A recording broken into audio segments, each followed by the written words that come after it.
Lectura del Santo Evangelio según San Mateo. Gloria a ti, Señor. En aquel tiempo Jesús dijo a sus apóstoles: Miran que yo los envío como ovejas en medio de lobos. Por eso, sean astutos como serpientes y sencillos como las palomas. Pero cuidado con la gente, porque los entregarán a los tribunales, los azotarán en las sinagogas y los harán comparecer ante gobernadores y reyes por mi causa. Así darán testimonio de mí ante ellos y ante los paganos. Cuando los entreguen, no se preocupen de cómo van a hablar o qué van a decir. Lo que deban decir se les dará a conocer en ese momento. Porque no serán ustedes los que hablarán, sino que el Espíritu de su Padre hablará en ustedes. El hermano entregará a su hermano a la muerte, y el padre a su hijo. Se rebelarán los hijos contra sus padres y los matarán. Todos los odiarán a causa de mi nombre, pero el que persevere hasta el final se salvará. Cuando los persigan en una ciudad, huyan a otra. Porque en verdad les digo que no acabarán de recorrer las ciudades de Israel antes de que venga el Hijo del Hombre. Palabra del Señor. Gloria a ti, Señor Jesús. Queridos hermanos, hermanas, muy buenos días en el Señor Jesús. Como todas las mañanas, meditamos el Santo Evangelio y siempre lo hacemos de una manera muy sencilla, ¿sí? Sencilla, comprensible, para el día a día, ¿no? Para los quehaceres cotidianos que hacemos y encontrarle ahí un sentido pleno y verdadero del amor de Dios. Sabemos nuestras intenciones, es el mes de julio, mes de la patria, mes en que rezamos por nuestra patria, por una situación terrible y grave a nivel político, social y económico que atraviesa. Pedimos también por el fin de esta pandemia en todas sus variantes o subvariantes y pedimos ante todo por el fin del cese de la invasión de Rusia a Ucrania. Una guerra que no tiene sentido, una guerra que solamente ve intereses políticos, intereses de Estado, pero que no les importa a la gente inocente. Y eso da mucha pena y lástima. ¿Qué nos dice el Evangelio del día de hoy? Bueno, si nos damos cuenta, el Evangelio estos días iba trazando la línea del discipulado, del seguimiento, y un Dios que les delega autoridad para expulsar demonios, para limpiar leprosos, para curar enfermos, para resucitar muertos, perdonar pecados. Es decir, la delegación del poder de Dios para hacer presente el reino de Dios entre la gente. Y Jesús les decía que no lleven sandalia, no lleven dinero, no lleven bastón ni túnica de repuesto, no lleven más que lo que traen puesto, ¿no? Instrucciones de dar la paz cuando lleguen a una casa y en una casa lo reciban. Instrucciones también de, ante el rechazo, de sacudir el polvo del zapato y retirarse.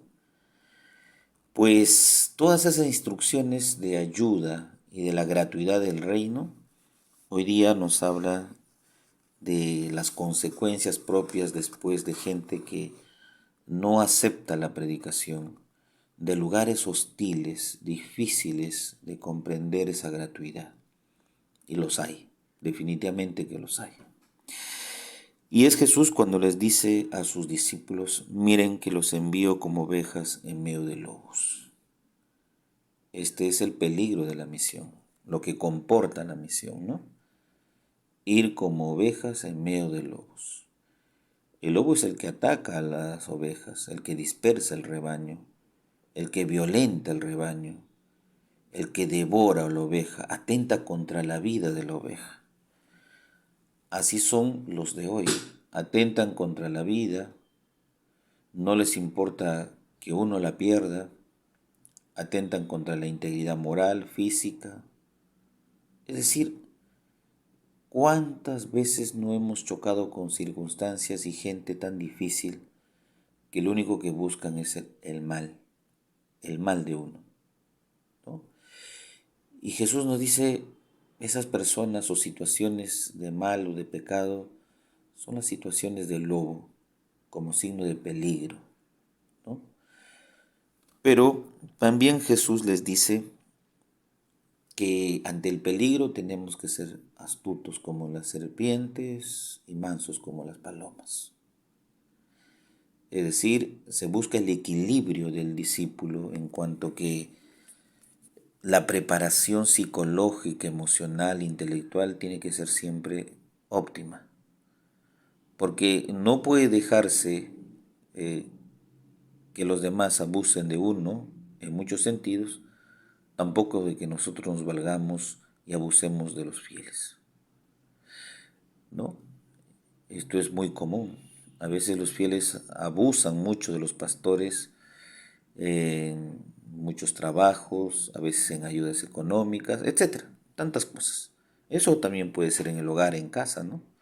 Se abusa mucho de la bondad y de la ayuda que ella nos brinda. Lo mismo Jesús dice, no, no, hay que ser astutos también, es decir, ni sobrepasarnos, tampoco que se sobrepasen contra nosotros, ¿no? Ni tomar de tonto a los demás, que tampoco nos tomen de tonto a nosotros. El respeto mutuo. Cuando vemos un gobierno como este en el cual vivimos, muchas veces nos toman de tontos, de idiotas, ¿no? ¿Por qué? Porque creen que todo lo que pasa es como que el pueblo no se da cuenta, ¿no? Y eso es malo. Por eso Jesús nos dice, siempre hay que tener los ojos bien despiertos y la mente centrada, porque el enemigo no descansa y siempre está al ataque o al acecho. Continúa Jesús compartiéndonos una serie de dificultades tremendas de estar entre tribunales, en las sinagogas, de comparecer. Es como una situación tan difícil que uno se encuentra enredado tal vez o alguna vez o posiblemente cuando estamos en situaciones tan difíciles en una comisaría, rindiendo un atestado, tal vez como presos, tal vez como, no sé, una intervención. Es decir, van a arremeter contra nosotros por todos lados. Pero Jesús nos dice, ánimo, ustedes darán testimonio ante ellos, ante todos. Porque a pesar que haya persecución, el testimonio está primero, dar la vida por el Maestro. Eso hace Jesús por nosotros y nosotros también tenemos que hacerlo por los hermanos. Y dice, cuando los entreguen, no se preocupen de cómo van a hablar o qué van a decir. Se les dará a conocer en el momento.